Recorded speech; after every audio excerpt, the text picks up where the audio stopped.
एक भक्त था तो अपनी नियम और श्रद्धा कभी नहीं बदलता था, बड़ी नियम निष्ठा से चलता था। मंदिर जाने का नियम था उसका, भगवान के यहाँ जब मंदिर जाता था रोज़ बैठ के वहाँ माला करता था, बहुत नियम था उसका। बरसात के दिन थे तो उसका पैर फिसल गया, कीचड़ में गिर गया। फिर गया, फिर कपड़े बदले और फिर मंदिर को चल पड़ा। फिर वो कीचड़ में गिर पड़ा, फिर भी उसने बुरा नहीं माना। ही क्या है, मैं भगवान के मंदिर जा रहा हूँ और बार बार फिसल जाता हूँ, बार बार गिर जाता हूँ। फिर उसने कपड़े बदले, फिर तीसरी बार चलने को तैयार हो।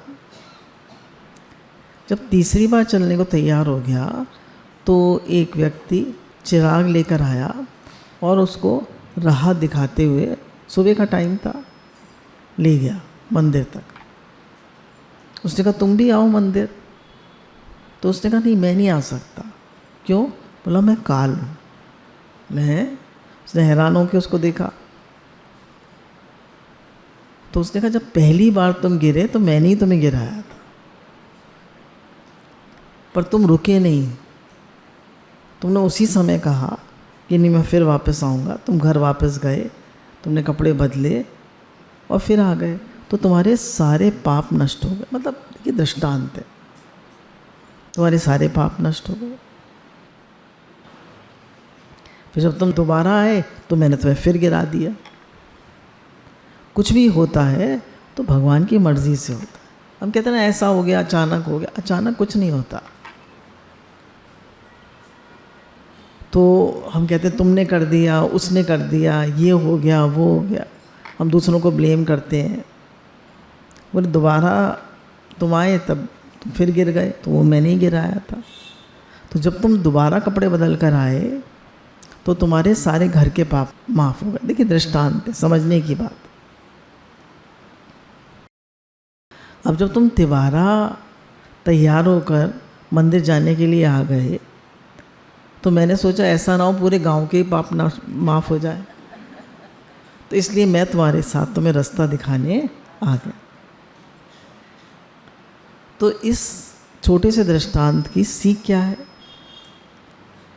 कि छोटा सा भी काम आ जाने पे सबसे पहले हम क्या करेंगे? अपना जप, अपना भजन, अपना नियम छोड़ दें। कोई मेहमान आ जाए, कोई तकलीफ़ आ जाए, कोई कष्ट आ जाए, सबसे पहले क्या जाएगा? नियम। तो एक्स्ट्रा क्या है हमारे जीवन में? भगवान। एक्स्ट्रा क्या है हमारे जीवन में? भगवान। और सब तो बहुत ज़रूरी है, पर उस व्यक्ति ने अपना नियम नहीं छोड़ा। तो ऐसे ही गुरु कहते हैं नियम से मन वश होता है, नियम निष्ठा से भगवान प्रसन्न होते हैं। नियम, श्रद्धा, कुछ चीज़ें ऐसी होती हैं कि वो ज़रूर अपनी निभानी चाहिए। एक रिटायर्ड पोस्टमैन थे, तो उनका लड़का जो था मुंबई चला गया था। वो एक कंस्ट्रक्शन कंपनी में बड़ा इंजीनियर बन गया था। तो वो अपनी माँ की तेरही में आया था। तो उसने कहा पिताजी, माँ जब तक थी तब तक तो आप गए ही नहीं कभी, अब आप हमारे साथ चलो। उसने बहुत मना किया कि नहीं, तुम्हारी माँ कहती थी आप गांव में ही रहो, ज़िंदगी भर गांव में ही रहे, अब यहीं रहो, वहाँ आपका मन नहीं लगेगा। तो नहीं, लड़का जिद करके ले गया। पिताजी का नाम मनोहर था। वो कहते थे, माँ कहती थी बहू बेटे की ज़िंदगी में दखल करने कहाँ जाओगे, यहीं रहो।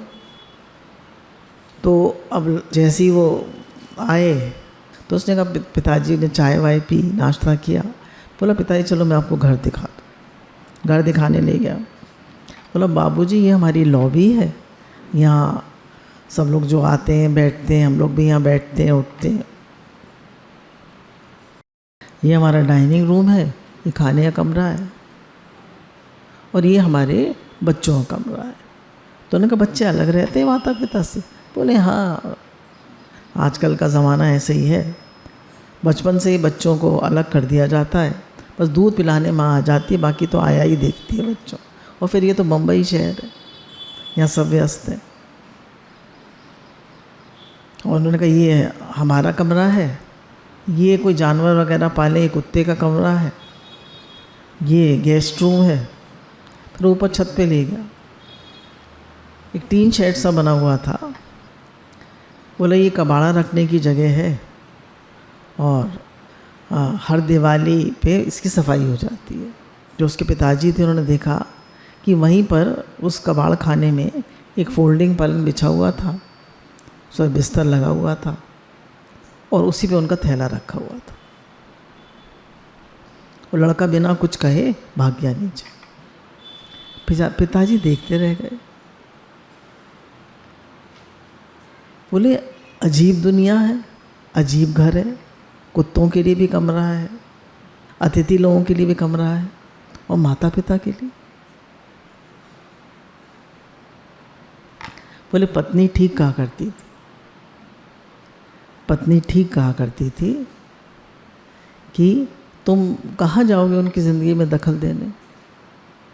खैर वो चुपचाप रहे। सुबह चाय लेकर आया पिताजी से मिलने के लिए, तो देखा बिस्तर खाली था, देखा उनका थैला भी नहीं था। भाग कर नीचे गया तो देखा गेट भी खुला था। पिताजी सुबह की ट्रेन में वापस बैठ चुके थे और उनके मुंह पे ठंडी हवा का झोंका लग रहा था और वे ईश्वर को धन्यवाद दे रहे थे कि मैंने सही निर्णय ले लिया। तो देखिए, अगर हम अपने माता पिता के साथ ऐसे करेंगे तो बच्चे फिर कैसे करेंगे हमारे साथ? तो बच्चे कैसे करेंगे हमारे साथ? जो हम उन्हें एग्जाम्पल सेट करेंगे वही हमारे साथ करेंगे। या 10 बच्चे भी हैं तो माता पिता बिना शिकवा शिकायत के सबको पाल लेते हैं। और हम 2 माता पिता को नहीं रख सकते, और अब तो माता भी नहीं रही, पिता ही रह गए, उनको भी नहीं रख सकते। अतिशयोक्ति हो सकती है दृष्टांत में, पर आप देखिए अपने बच्चों का तो इतना लाड़, अपने बच्चों के लिए तो मरा जाता है आदमी, इतना लाड़। और माता पिता का, जिन्होंने अपना सारा पैसा, सारी ज़िंदगी लगा दी बच्चों के लिए, उनके लिए कबाड़ खाने में जगह है। हे नाथ, हे नाथ, हे नाथ। एक बार सभा में गुरुजी ने एक 30 वर्षीय लड़के से पूछा कि तुम चौपाटी पे चल रहे हो, बम्बई की बात है, तो एक बहुत सुंदर लड़की तुम्हें दिखाई दी। बोले पीछे मुड़ के देखोगे? बोला हाँ। बोले कितनी देर याद रहेगी? बोले 10-15 मिनट, जब तक कि दूसरी खूबसूरत लड़की ना आ जाए। सच्चा था लड़का। बोले अच्छा, अगर मैं तुम्हें एक बुक का पैकेट देता हूँ, बम्बई में फ़लानी जगह पहुँचा दे। जब उस पैकेट को तुम लेके जाते हो, तुम जो देखते हो कि ये तो एक अरबपति का घर है, 10-20 गाड़ियाँ खड़ी हैं, 5 चौकीदार खड़े हैं। तुमने चौकीदार को बताया कि भाई गुरुजी के यहाँ से आए हैं, तो वो खुद निकल कर आए, तुम्हें अंदर ले गए, तुम्हारा बहुत सम्मान किया, तुम्हें अपने साथ बैठ के गरम खाना खिलाया, हालचाल पूछे। फिर बोले कैसे आए थे? कि लोकल ट्रेन से, अपनी गाड़ी भेजी कि छोड़ कर आओ। फिर जैसे ही मैं घर पहुंचा, फ़ोन आ गया, ठीक से पहुंच गए। गुरुजी को मेरा सप्रेम दंडवत प्रणाम कहना। तो बोले वो व्यक्ति तुम्हें कब तक याद रहेगा? बोले जीवन भर। अब आप बताइए, व्यवहार ज़्यादा महत्व रखता है या खूबसूरती? व्यवहार ज़्यादा महत्व रखता है या खूबसूरती? और हमारा ध्यान किस पे है आजकल की दुनिया का? सत्संगियों का नहीं, किस पे है? खूबसूरती। हम कैसे दिख रहे हैं, हमने कैसे कपड़े पहने हैं, हम कैसे लग रहे हैं, कितनी हमारी भार मुक्ता है। सारी गारमेंट इंडस्ट्री, सारी कॉस्मेटिक इंडस्ट्री, सारी हेल्थ इंडस्ट्री वैसे भी देखिए कितने फिगर कॉन्शियस हैं आजकल। तो कह रहे हैं व्यवहार को महत्व दो। एक झलक में आपको भले ही खूबसूरती इम्प्रेस कर जाए, अल्टीमेटली क्या इम्प्रेस करता है? व्यवहार।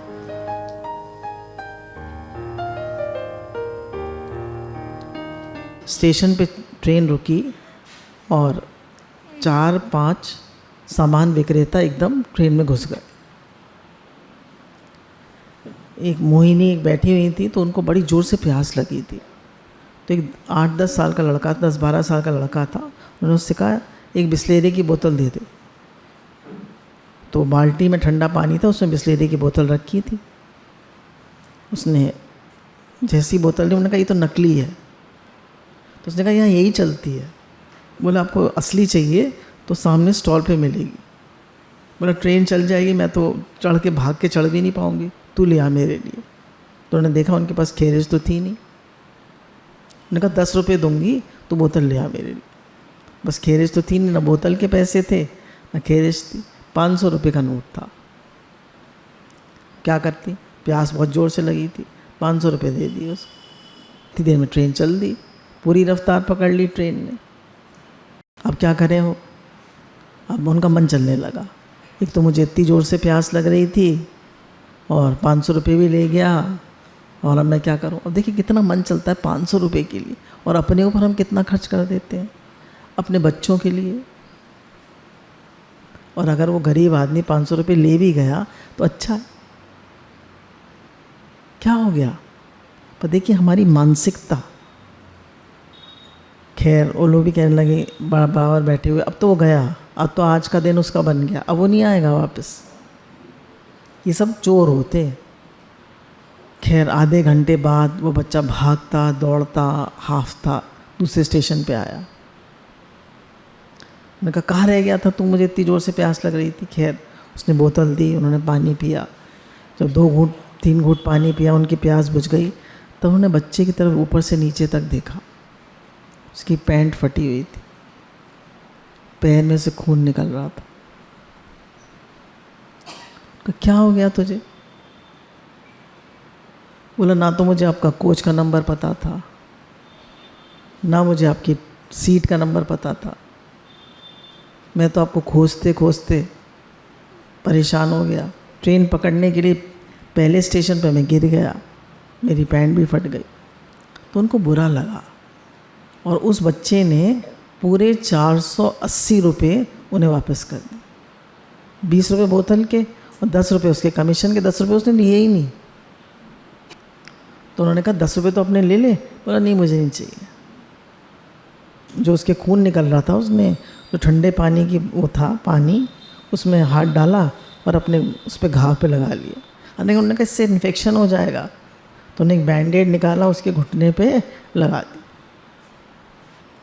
फिर वो बच्चा ठंडे पानी की बोतल कहता हुआ चला गया। बोले घर कब पहुँचेगा? बोला 7 बज जाएंगे, आज माँ बहुत डांटेगी। बोले अच्छा तुमने 500 रुपये लेकर तू भाग भी तो सकता था, भागा क्यों नहीं? बोला मेरी माँ ने मुझे बताया है कि जो ग्राहक होता है वो भगवान होता है, और दुकान जो बेच रहा है वो भगवान नहीं होता है। जो बेच रहा है वो भगवान नहीं होता, वो भी तो भगवान होता है। उसने कहा मेरी माँ ने मुझे सिखाया है कि ग्राहक भगवान होता है, तो उसकी सेवा करना और ईमानदारी से चलना बेटा। मोहिनी जो है देखती रह गई कि हम तो इसको चोर उचक्का कह रहे थे, और इसका भाव देखो। कोई हमारी चीज़ नहीं मिल रही है तो हम क्या कहेंगे? काम वाली ने ले ली होगी, फलानी ने ले ली होगी, और हम रख के भूल गए, वो हमसे कहीं मिसप्लेस हो गई। वो हमेशा हमारा नज़र किस पे जाएगी? जो आपकी इतनी सेवा कर रहे हैं, रात दिन अपना भी घर का काम कर रहे हैं, आपका भी कर रहे हैं, उनकी तरफ हमारा कोई ध्यान नहीं है। हमें सब चोर नज़र आते हैं। तो गुरु कहते हैं चोरों को सारे नज़र आते हैं चोर। हमारी दृष्टि ऐसी है। तुम भगवत भाव रखो ना। बच्चा तो भगवत भाव रख रहा है। तो उन्होंने कहा आज ये बच्चा मुझे जीवन का कितना बड़ा पाठ पढ़ा गया कि वो तो भगवान देख रहा है और मैं चोर उचक्का देख रही हूँ। और उसने 10 रुपये लिए ही नहीं उस बच्चे ने, उसको तो खाली सेवा करनी थी। हम बताइए, हम सेवा करते हैं? हमारी दृष्टि किस पे होती है? पैसे पे, चीज़ों पे। गुरु भगवान के अनंत अनंत अनंत शुक्राना।